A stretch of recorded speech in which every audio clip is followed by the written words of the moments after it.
وإن أوهن البيوت لبيت العنكبوت لو كانوا يعلمون. The weakest of homes is the home of the spider, if only they knew.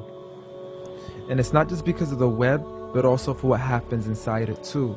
The most fragile of homes, home to the most ferocious of family feuds, a husband and wife relationship that is solely based on being used for consummation.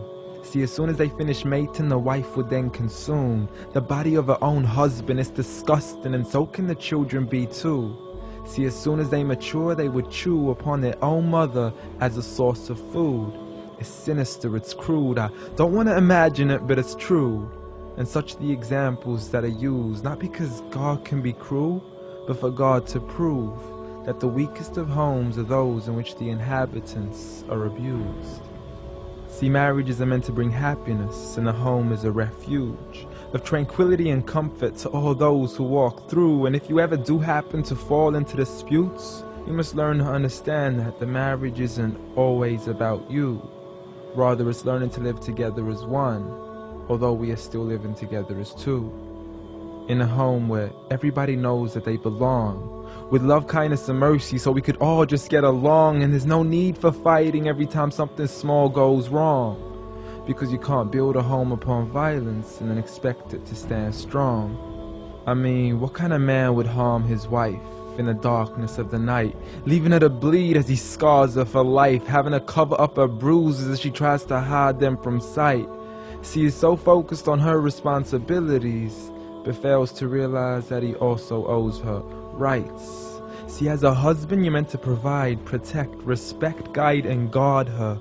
You are her garment, her lifelong partner, her Prince Charming who should charm her, her knight in shining armor.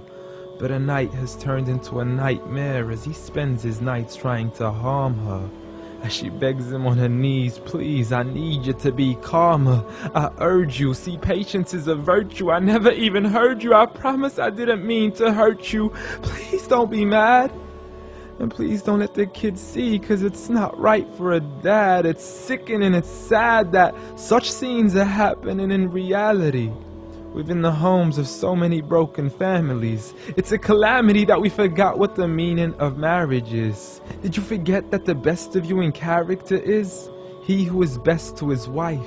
The best of advice from the one who never harmed a servant, child, or wife in his whole entire life. Muhammad sallallahu alayhi wasallam. He was the best of examples in how to treat a woman right. See, if his wife had cooked something he had liked, he would eat it, and if he didn't, he would leave it without expressing an ounce of dislike. He would even refuse an invitation to food until his wife had also received an invite, and he would help around the house too, just to make her workload light. He was the pinnacle of being polite. And he taught us that the strongest of men is not he who knows how to fight, but rather he who restrains his anger right at the moment of strife. So have patience, brother. I mean, you wouldn't allow it for your own mother, daughter, or sister.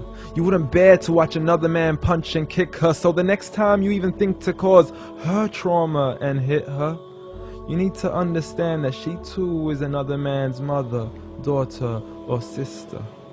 So dear sister, no human being deserves to live a life of violence alone. So if he doesn't treat you with kindness, don't live in silence trying to fight this on your own.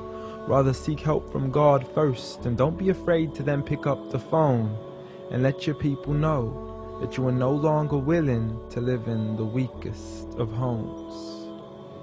Violence against women? Islam says no.